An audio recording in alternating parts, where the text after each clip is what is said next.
Minister may not replace his ethics advisor following Lord Guy's resignation on Wednesday. Well, Labour says the move shows there are no ethics in Boris Johnson's Downing Street, accusing him of rigging the rules to avoid scrutiny. And the Shadow Attorney General Emily Thornberry joins us now.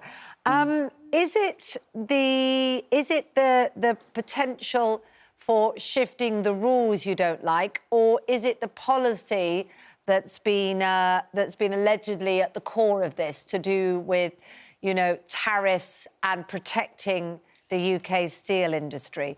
Because that's something that Labour's broadly in support of, isn't it? Yeah, I'm a bit confused about this, I have to say. I think it probably is that just Lord Guy just got to the end of his tether. I mean, poor man, you know, what a job he's had, you know, trying to keep Boris Johnson honest. And I think that, to be honest, I think he may have misunderstood the situation. I wish I'd been able to have 5 minutes with him. I would have been able to explain that essentially it's just this, which is that when we were in the European Union, our steel industry was protected from dumping. When we moved out, we had to have our own laws. And we should be protecting our steel industry. Now, there's a technical issue as to whether or not we might be breaking World Trade Organization rules, but quite frankly, Europe, America, across the world, they are introducing anti-dumping provisions, and we need to make sure that we do the same thing. So if this is, sorry to interrupt you, Emily, if this is at the core of it, then Boris Johnson asking advice from him was the right thing to do. Look, this is something I'm considering. Is this the right thing to do? That's sort of what an advisor's there for, isn't it? But, you know, I don't think this is the point. I think the point is that this poor man has been trying to keep Boris Johnson honest when it comes to, you know, the holiday to Mystique, which we still don't really know who paid for, about the wallpaper and who paid for that, and all the missing WhatsApp messages. He's been trying to police it when it comes to Partygate. I mean, it's one thing after another after another.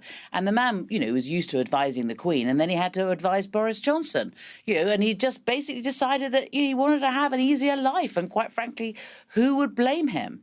You know, I mean, he had to go before a select committee and talk to MPs, and was publicly humiliated, trying to defend what was going on in Number 10. You know, I just think he just thought life is too short. Can we move on? Let me talk about the current Rwanda policy for migrants coming over on boats from Calais. What is Labour's official line on that Rwanda policy? You know, if you were in power, would you just get rid of that? That wouldn't exist. Yeah, we think it's wrong, and we think it's immoral. We think it doesn't work, and we think it's expensive. I mean, hugely expensive. So on all of those grounds, you know, you ought to have a policy that works, and you ought to have one that's moral, and you ought to have one that's right. You know, so no, we would not be carrying on with that. Do you know whether does Keir Starmer believe that as well? Because he was asked actually after the Prime Minister's questions about his it. Apparently, his spokesman of Keir Starmer was asked by journalists, and he didn't get an answer, and he was asked about sort of a number of times. And I thought it was quite interesting. This is the week of the first flight. Prime Minister's questions. Keir Starmer didn't even bring up Rwanda to Boris Johnson. So, are you absolutely certain that this is a number one priority for Labour and Keir Starmer, your leader? No, our number one priority is the cost of living, and trying to find a way to help people make ends meet, and challenging the government to do the right thing when it comes to the cost of living crisis. That's our number one priority.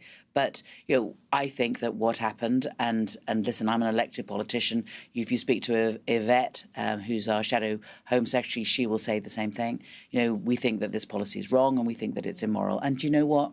You know, the day after they introduced this policy, the Prime Minister was saying, oh, well, of course, you know, we'll get challenged about this in the courts. Well, of course you will, because, you know, it pushes the boundary of what's legal and what's not legal, what's fair and what's not fair. So why didn't they Keir knew they were going to get challenged. Address that then?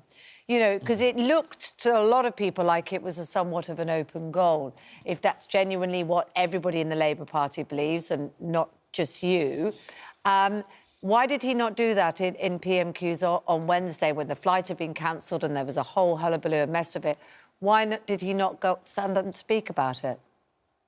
I can't help you with the basis on which decisions were made to do Prime Minister's questions. I've done it myself in the past, and to be honest, I used to go into complete purdah and decide, myself what questions I was going to ask and what I was not, and I used to put the phone on silent. Okay. So, I know that I'm not involved in the decisions that are made by Keir as to what questions he feels is the most appropriate question to ask at Prime Minister's questions.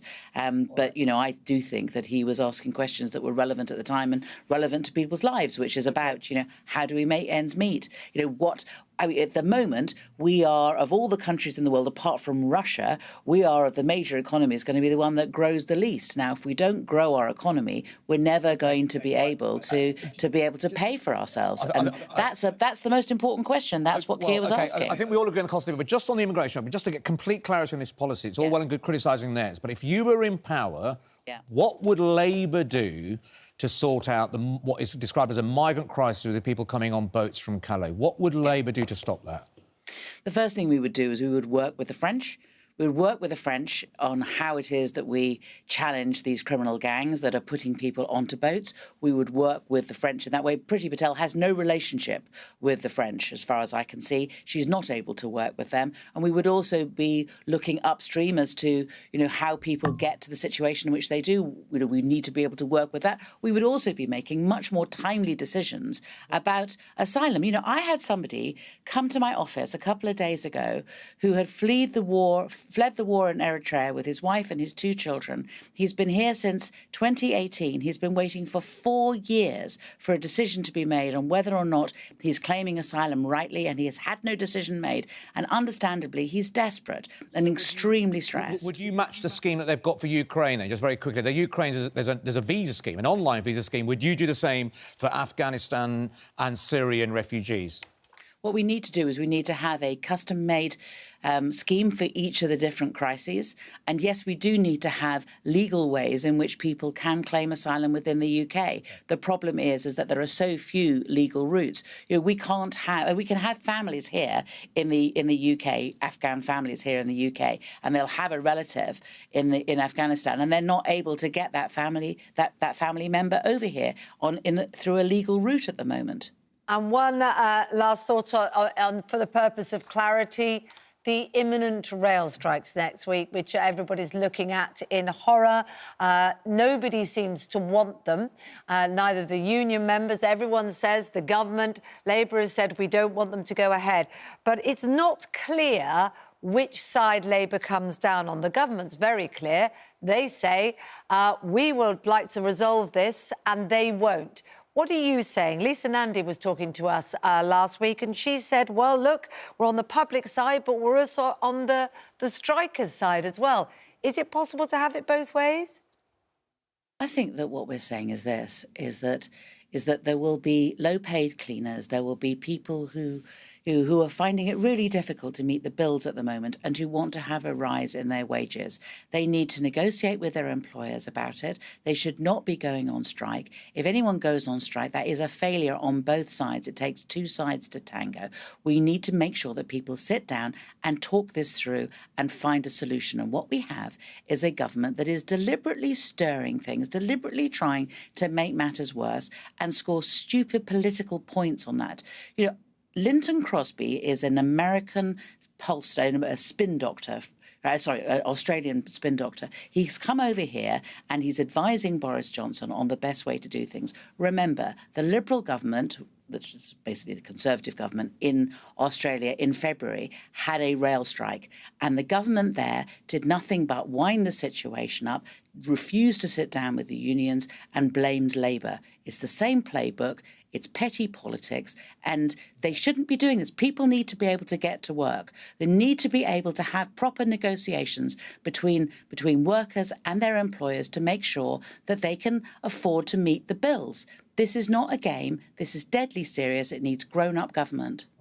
Emily Thornberry, we thank you for your time. Thanks for joining us this morning, the Shadow Attorney General.